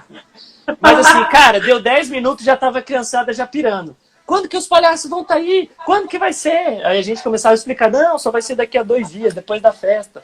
E aí foi super legal, assim, então... São experiências muito enriquecedoras, assim, né, pro palhaço, assim, pro pesquisa. Uhum. Fala um pouquinho dos países que você já visitou, se você quiser só citar alguns países, números ou experiências, só para a gente registrar. Amiga, então, eu já tive a oportunidade de viajar assim, para muitos países, alguns muito de passagem, muito rapidamente, né? Alguns fiquei bastante tempo. Hoje, assim, as contas mais ou menos, eu tive em 55 países, assim, né? Dos 4 continentes, só não tive ainda na Oceania, não tive a oportunidade para a Oceania. E assim, tive a oportunidade de ver, digamos, quase todo tipo de países diferentes, né? Então, países extremamente ricos, países intermediários, países extremamente pobres. Países com cultura muito antiga, país com cultura muito pós-contemporânea. Então são experiências muito ricas, mas assim, um país que eu posso citar é o Haiti, porque nós fomos para Haiti 3 anos depois que teve o terremoto, e no período ainda que o Haiti estava em processo de reestruturação, quando o exército brasileiro estava lá pela missão de paz, então a gente teve a oportunidade de trabalhar com orfanatos lá. O Haiti, na época, era o país que tinha o maior número de órfãos do mundo. Então foi um país muito marcante trabalhar com o Haiti. A Jordânia também. A Jordânia foi um país muito louco, porque nós trabalhamos com refugiados sírios e iraquianos, em plena guerra, né? Então estava acontecendo a guerra, óbvio, na Síria, e a gente estava trabalhando com um refugiado que havia chego 2 meses depois da guerra, de fugir da guerra. Então, foram coisas muito, muito profundas. Trabalhar com ciganos também na Romênia foi uma experiência muito legal. Porque eu cheguei na Romênia, né, cara, eu falei, mano, é o país do Drácula, velho. Transilvânia. E nós fomos trabalhar com um público, isso é muito louco, eles estão dentro da Europa. E aquela visão que a Europa é o continente mais evoluído, é o continente rico. E não, a gente foi trabalhar com um público extremamente vulnerável, extremamente miserável, que eram os ciganos, extremamente sofríveis com questão de xenofobia, extremamente excluídos da sociedade, um negócio muito pesado. Então, assim, tem muita experiência, assim, que eu vou lembrando, né? E, assim, África, Burkina Faso, Índia, Nepal, pô, é umas coisas, assim, muito surreais, assim. Tem coisas que você fala assim, cara, tô voltando a 1000 anos atrás, tô voltando a 5000 anos atrás. E você sempre vai aprender, né? Acho que é muito rico isso. A África mesmo, né? A gente teve a oportunidade de visitar tribos africanas que literalmente você sentia que você estava assim há 3, 4 mil anos atrás. Enquanto formação social das tradições, né? Lógico, é cheio de questões problemáticas, mas você via valores assim que a nossa sociedade ela perdeu. E eu não estou julgando se é certo ou errado, mas são questões assim que é legal refletir, né? A gente foi numa tribo, por exemplo, quando a gente chegou, seria desonroso se nós não fôssemos cumprimentar os anciãos primeiro. As pessoas mais velhas da tribo. Então seria desonroso. Então ali a hierarquia é o seguinte, a pessoa mais importante da tribo é o velho. Porque o velho é onde que está assegurada a sabedoria. Então assim, você tinha que ir lá cumprimentar ele falava alguma coisa tal, ali você jogava. E aí depois você ia fazer as outras coisas, né? No Peru também a gente teve a oportunidade de trabalhar com umas sociedades assim. E cara, eu acho isso legal, é muito bonito assim, né? Que você vê que, né, assim, alguns valores nossos às vezes deram uma invertida que não sei se era tão interessante inverter tão rapidamente, né? Não sei se entende o que eu digo nesse ponto, né? Mas é uma coisa que eu falo, cara, né, na Índia, por exemplo, né, nas escolas indianas, você vê o respeito que os alunos têm pelo professor. Pô, é um negócio surreal, cara. Do tipo, o professor entra, todo mundo levanta. E lógico, não estou discutindo que a questão de autonomia, não estou discutindo essas coisas, porque, lógico, eu também trabalho para isso, para que as pessoas sejam mais autônomas, tendo conhecimento, etc. Mas assim, você vê que alguns valores, eles foram perdidos na nossa sociedade, né? E que é muito bonito você ver isso, né? O respeito, né? Que os novos têm pelos velhos e tal. Então, mas assim, tem muito país, amiga, tem muito lugar muito louco, assim, que... Coisa que você fala assim, eu vou morrer. Você vai dizer, ó, eu vou morrer hoje, aí você não morre. Não, eu ia falar assim que eu sei, né? Eu sempre brinco com você que você está sempre viajando, está sempre ocupado, sempre fazendo alguma coisa e tal. Quando a gente pensa assim no Alexandre, ou quando escutando você falando da sua história, dá aquela sensação assim, gente, essa pessoa não tem mais nada para fazer na vida, não, já fez tudo. Aí eu queria saber, assim, tem algum lugar para onde você ainda quer ir, que você não foi? E alguma coisa que você ainda queira realizar, que você não realizou? Porque você já fez muita coisa para a tua idade, né? Amiga, é louco pensar isso, né? Mas não, tem lógico, tem muita coisa, assim. Eu tenho um sonho, por exemplo, eu tenho um sonho de todos os estados do Brasil, eu não fui ainda.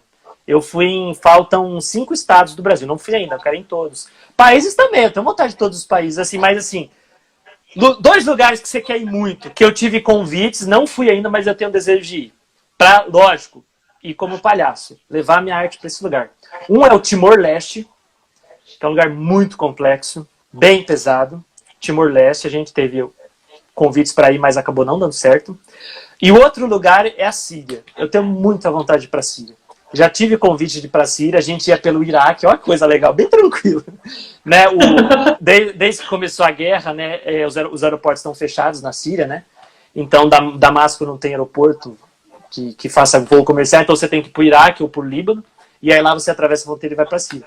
Então, assim, são dois lugares que eu tenho muita vontade de ir, para a Síria e para o Timor-Leste. Assim, são os lugares que eu digo assim, cara, quero para esses lugares, quero fazer o trabalho lá. Mas fora isso, tem muitos projetos artísticos, teatrais, né? Eu acho que, assim, o amadurecimento meu do palhaço, eu acho que já é muito grande. O teatral ainda, eu não consegui botar em prática ainda o que eu quero, entendeu? Há um amadurecimento hoje muito conceitual meu, mas assim, ainda não consegui trabalhar isso, né? Tô com os projetos aí. Ano passado a gente quase foi aprovado no Aniceto Mate para fazer um projeto de um teatro mais político, mais engajado e tal, falando um pouco sobre Maringá. Mas vamos ver para o futuro aí. Mas, amiga, tem muita coisa, viu? Assim, é que vai contando as histórias, mas parece que não, mas tem muita coisa, tem muita experiência. Sim. Que eu ainda quero viver, principalmente com palhaço, né? A maior missão minha, eu acho que assim, sempre, eu falei, ficar nesse meio, é tentar fazer a interlocução dos públicos, assim, eu acho muito importante para nós, principalmente, aí falando um pouco do palhaço, né? Eu acho que ainda falta muito uma interlocução dos grandes artistas da palhaçaria, não que eles não façam isso, eles já fazem, mas uma interlocução desses grandes artistas com o pessoal que quer aprender. Na música nós não temos muito esse problema, né? Você tem um acesso maior ao conhecimento artístico, né? Por exemplo, eu nunca estudei violão. Eu quero estudar violão, você tem um acesso fácil para estudar, para ter contato, etc. Para o palhaço, não. Então eu quero, de repente, conseguir produzir uma melhor pedagogia, uma melhor didática, né? Produzir isso mesmo, né? Eu tenho já escrito algumas coisas, mas no futuro, por tornar isso livro, né? Tornar isso documento, né? Então, mas, amiga, tem muito projeto aí. Ixi, né? Vai sair um projeto agora, eu não sei se eu te falei, do livro do Clodimar. Eu te falei Acho disso? Que não. Pô, não era esse que estava no Aniceto? Achei que era esse. Não. O do Aniceto, esse era do livro. Eu sempre fui fascinado pela história do Clodimar Pedrosa Lô. Porque quando eu era criança, isso é afetivo, a minha avó levava eu lá no cemitério todos finados, né? Minha avó era muito católica. E eu era muito espantado com aquilo, velho. Nossa, criança eu sonhava com aquilo. Eu adorava também ver as velas queimando. Achava aquilo é uma figura muito singular em Maringá, né? E assim, teve vários trabalhos interessantíssimos, vários livros do Clodimar, livros documentários. Teve a peça que você ajudou a produzir também, que eu acho sensacional, aquela peça. E aí eu falei, quando eu fui ser professor de história, eu sempre falava dessa história. E as crianças não conheciam os adolescentes. Ninguém sabia, porque é uma outra geração, né? Eu falei, cara, vocês não conhecem essa história? Não, professor, nunca ouvi falar. E aí eu fazia trabalho. Quando eu era professor de história, filmava cemitério, fazia umas coisas muito doidas. Aí, na UEM, eu tive a oportunidade de fazer um trabalho sobre literatura infanto-juvenil. E aí um dos trabalhos desse foi que... Ah lá, ó, até uma aluna falou, essa história do Clodimar, aulas do Alexandre, minha amiga. Eu dei aula para Kelly. Eu falei assim, cara, eu queria fazer um livro com uma linguagem infanto-juvenil e tal. E aí vai sair agora, cara. Foi o Aniceto, acho que 2019, a gente vai publicar agora. Então é um livro do Clodimar Pedrosa Lô, a história dele, contada numa linguagem infanto-juvenil. E também ela é meio transmediática. Então vai ter uma relação entre o livro, entre o Instagram e entre o WhatsApp. Então vai ser uma experiência meio maluca aí. As pessoas que vão receber o livro, né?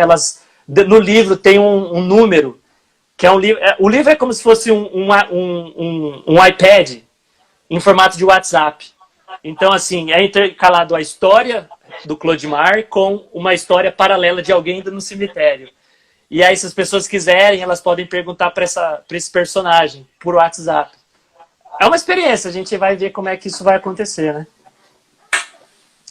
É um pouco disso. Sim.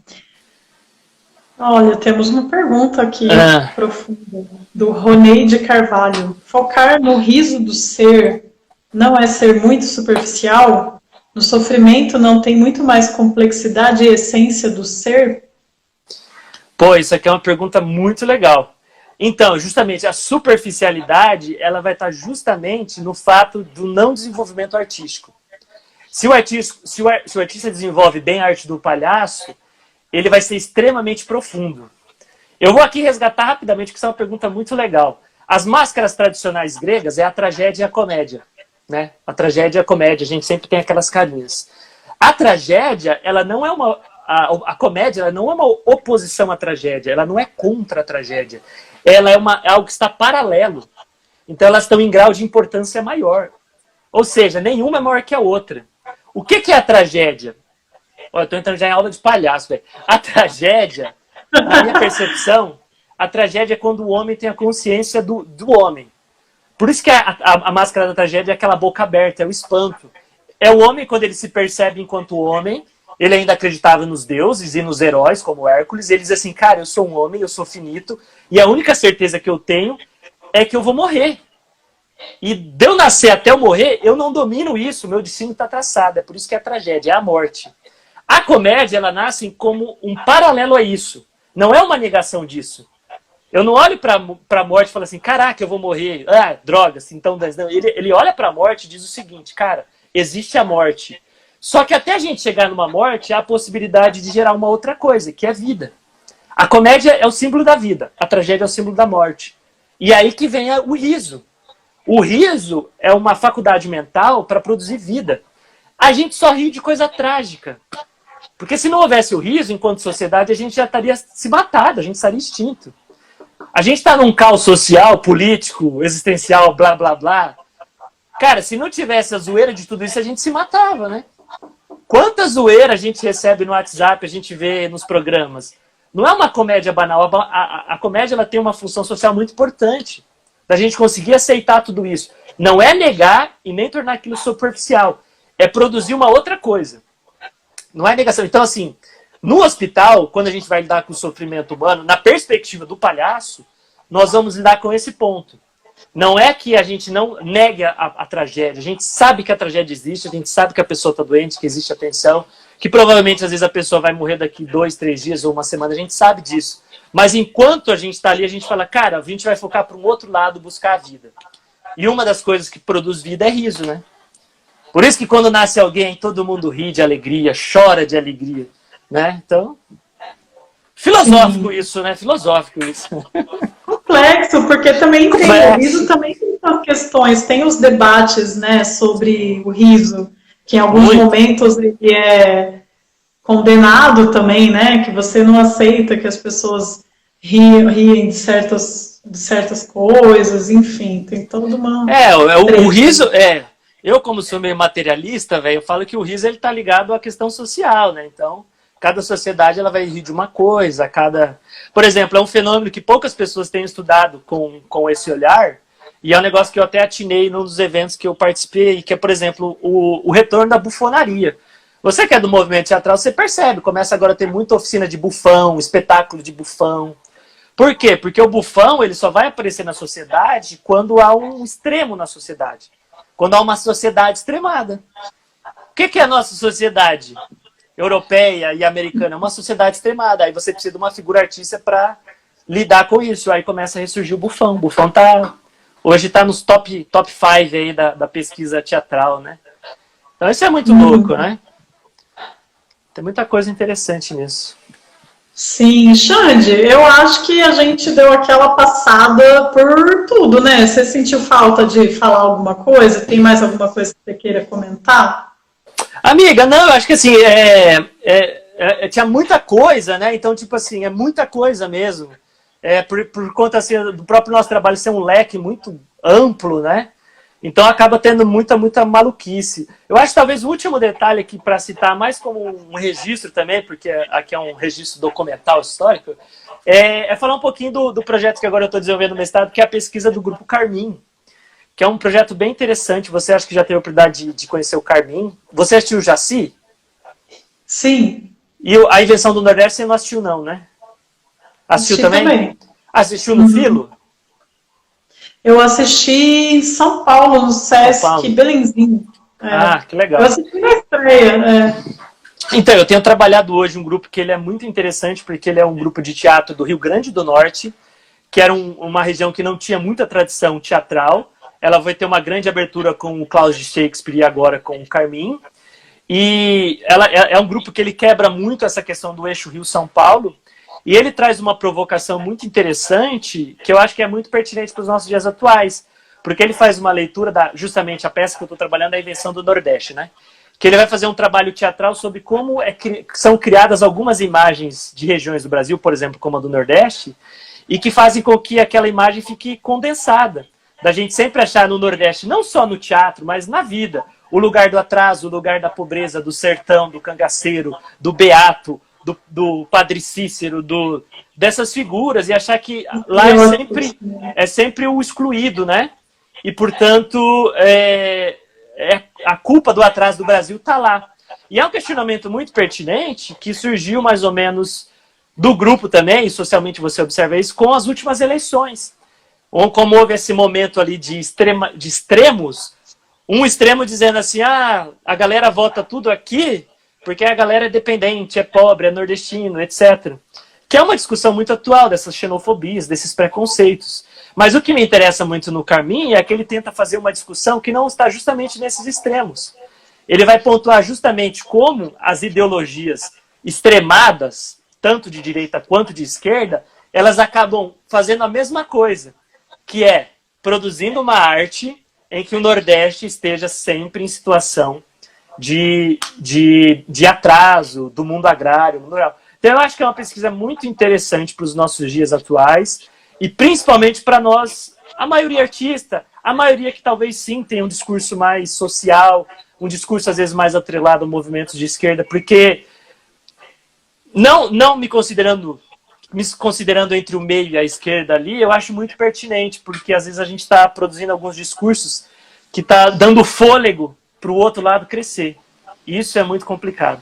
Então eu diria que o trabalho do Carmim enquanto teatro e o meu trabalho enquanto pesquisa do mestrado, ele é muito embasado na perspectiva da autocrítica.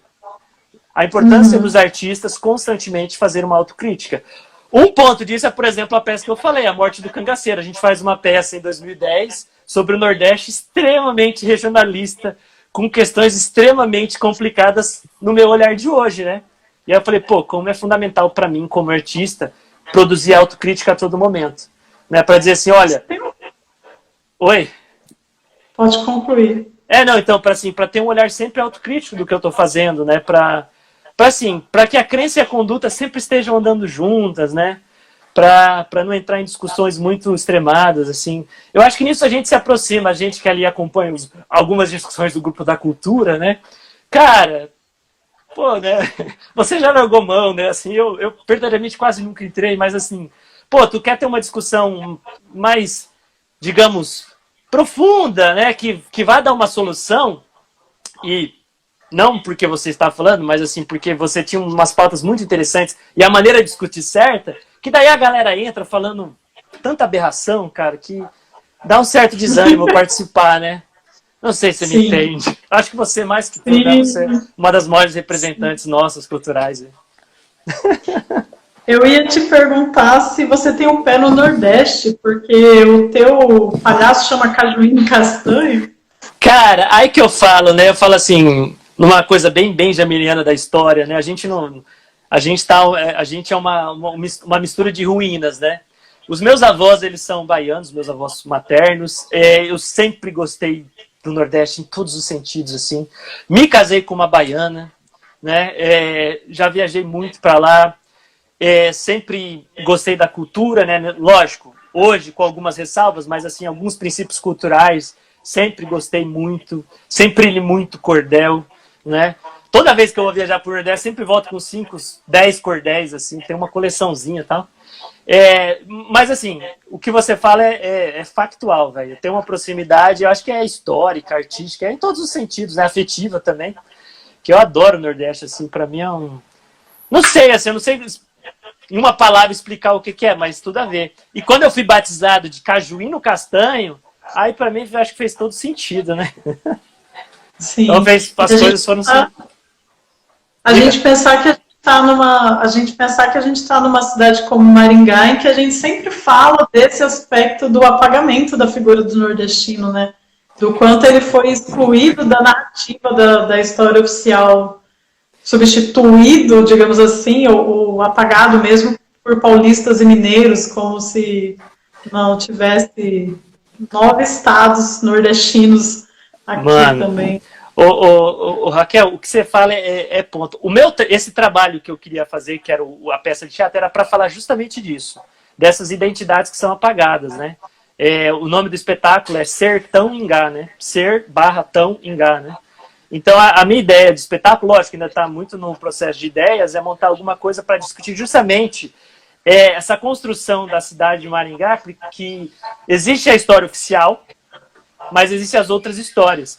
E aí também vem uma outra coisa que envolve a história pessoal. Um dos caras mais legais que eu conheci na minha vida era um senhorzinho chamado Sr. Orestes. O Sr. Orestes, ele era o responsável pelo estacionamento da igreja que eu frequentava uns anos atrás. Ele era um senhorzinho, ele faleceu com quase 85 anos, se não me engano. Ele era um senhorzinho sensacional, assim, um cara com um coração gigante. E ele era nordestino. E aí eu, às vezes, chegava e ficava conversando com ele. E aí eu fui descobrir depois, conversando com ele, ele foi um dos caras que construiu a catedral. Ele era carpinteiro. Então esse cara tinha uma história sensacional, cara. E ele era nordestino. E aí tem a história retirante. Aí o meu avô também, meu avô foi retirante. Meu avô chegou em Maringá em 1950. Né? Meu avô saiu da Bahia, veio de Pau de Arara em Maringá e tal. E aí essas figuras não existem. Aí que você fala, é justamente isso, a história oficial. É paulista e mineiro, né?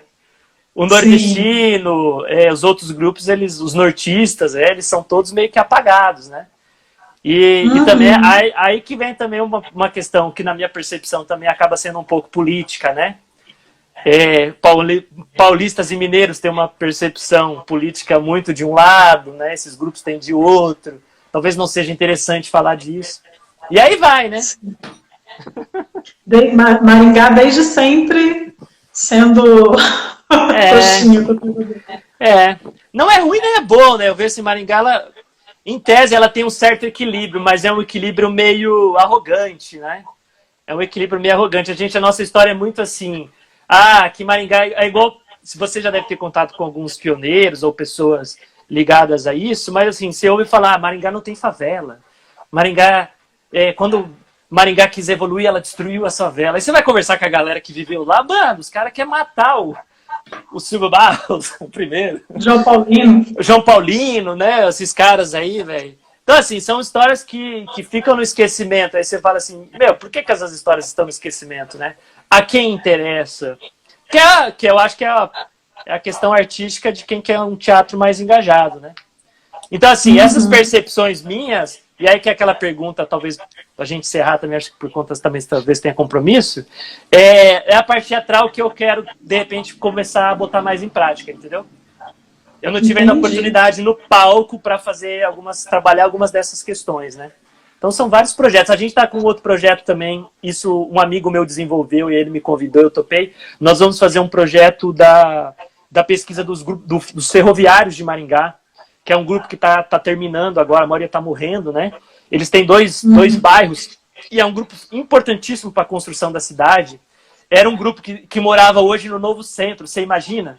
Era um grupo de trabalhadores que moravam no Novo Centro, aí quando começou a perspectiva do Novo Centro, eles foram deslocados lá para um bairro que na época era muito afastado, depois lá do Borba Gato, e é um grupo muito importante, tanto na construção da cidade econômica e também na construção cultural, porque eles trabalhavam muito com futebol, então eles tinham famosos times de futebol. Então, assim, eu tenho muitos leques, assim, é tipo um polvo, né, mano? Mas isso. É isso, Rachel.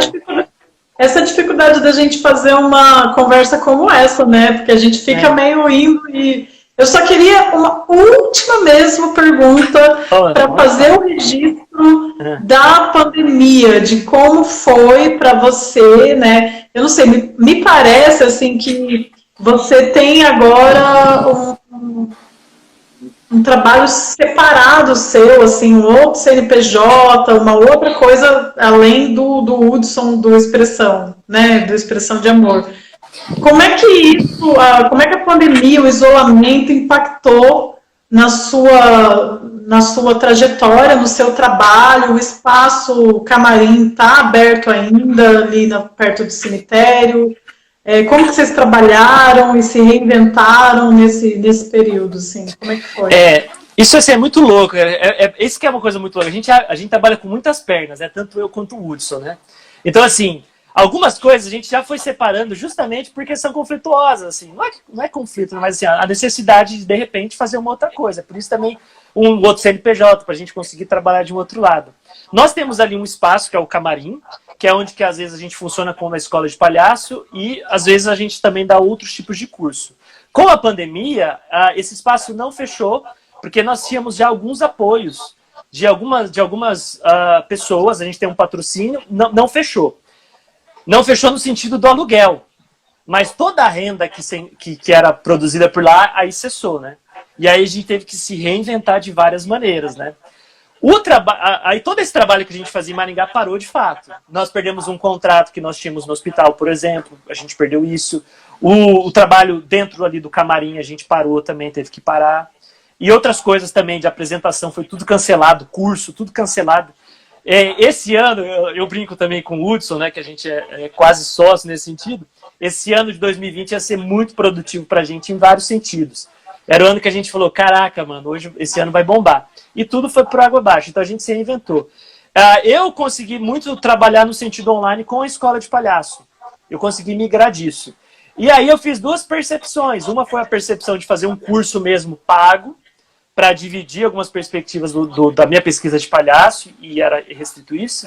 E a outra perspectiva é que eu falei assim, cara, é a hora do que eu acredito do artista socializar a arte ser prática. Então eu desenvolvi um projeto chamado Quarentena, em que a gente dava uma aula gratuita para qualquer grupo de palhaço do Brasil.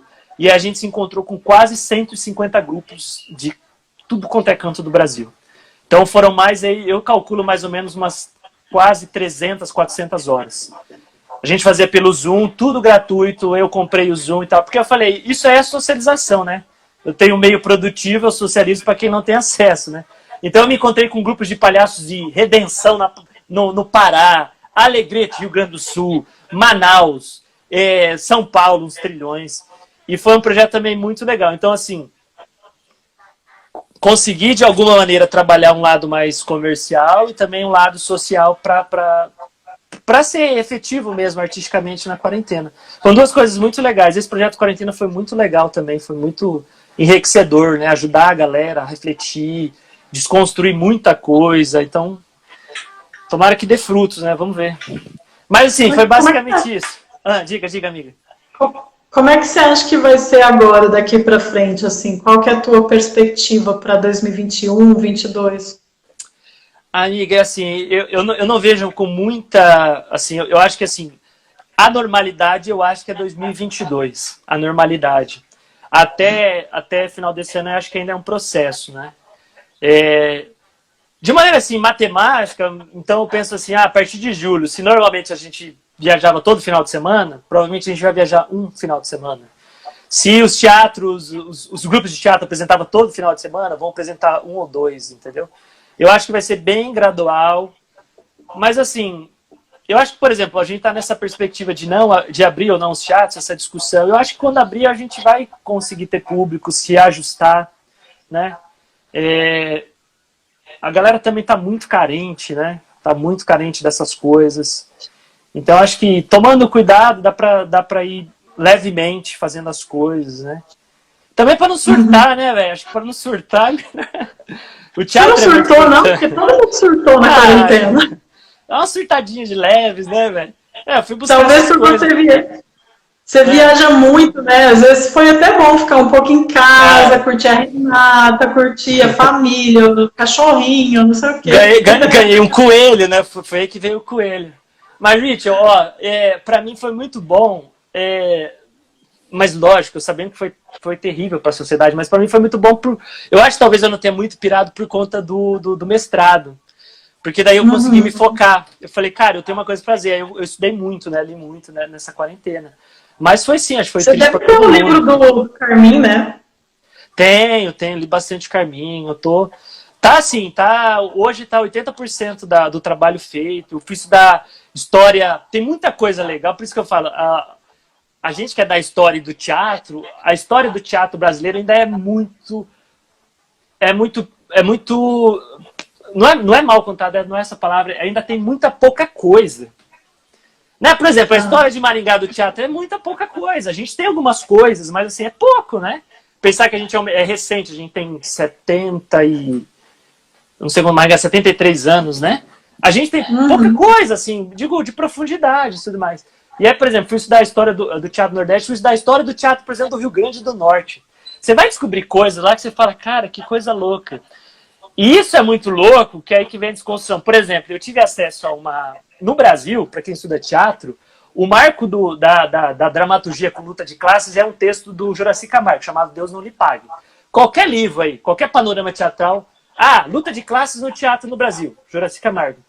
É mais ou menos da década de 30. Aí eu fui ler o Teatro do Rio Grande do Norte, tem um texto censurado lá, que é no início da década de 30, que foi censurado pelo governo do Getúlio Vargas, porque era um texto de teatro que falava de luta de classes. E é um texto que foi feito, tipo, 3 anos antes do Juraci Camargo, entendeu? Aí quando você se depara com os materiais desse, você fala, velho, que bagulho louco. Lógico que aí você tem que ter um estudo todo profundo para ver se realmente aquilo se esteticamente está, mas assim, você vai vendo que a própria história do teatro era muito mais profunda, né? Tem muita coisa, a gente tá, né? A gente é muito novo, a gente não precisa cavar muito, né? Sim. Mas é muito Xande, muito obrigada, gostei muito da conversa, estou muito feliz, espero que você tenha gostado também. Espero que venha muita coisa pela frente, que você ainda consiga realizar muitos projetos, visitar muitos países, cumprir suas metas e não metas, e realizar, né? E realizar. E é isso, queria te agradecer, te mandar um beijo para Renata também. Faz muito tempo que a gente não se vê e nos fala, né? Sim. E é isso. Ô, Rachel, eu que agradeço. Eu que agradeço imensamente o convite. É muito legal esse projeto. Eu sou extremamente fã do seu trabalho. Acho que o seu trabalho é extremamente relevante para a cultura de Maringá. Precisávamos de mais Rachels.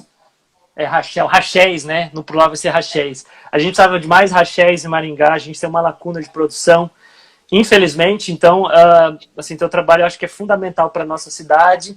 E lógico, um dia que a gente for escrever a história do teatro de Maringá, com certeza você vai fazer parte disso, porque o teu trabalho, sim, é muito relevante e continue. Eu sei que não é fácil, né? Por várias questões, né? Não é. E não é fácil. Já conversou bastante disso, mas sim, continue sim, amiga, porque é muito rico o que você faz, é sensacional.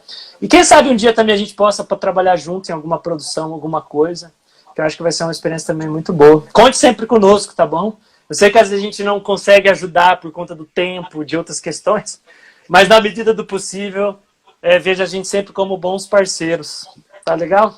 Não, vocês são sempre parceiros, com certeza, já ajudaram muito. Ainda estou assim, para te encontrar, porque eu tenho uma chave para te devolver do teu espaço. É verdade. E a tua recompensa do Só em Cena do ano passado. É uma gravura é uma gravura do Paulo, né? Pô, né? Uma réplica, quero muito isso. Beleza. Então, beleza, vamos... mantemos contato, nos falamos e um bom ano aí pra gente, né? Que obrigado. 2021, apesar de tudo, consiga ser melhor que 2020. Tá legal bom? Demais. Valeu pra galera que participou aí, os amigos, ó, igual o meu amigo Rony diz, né? Amo o desejo de imortalidade dos artistas. É bem isso, né, mano? De todos, né? De todos, né? Seres humanos. Ter um filho já é um desejo de imortalidade. Valeu. Um beijo. Beijão. Tchau, tchau. Tchau.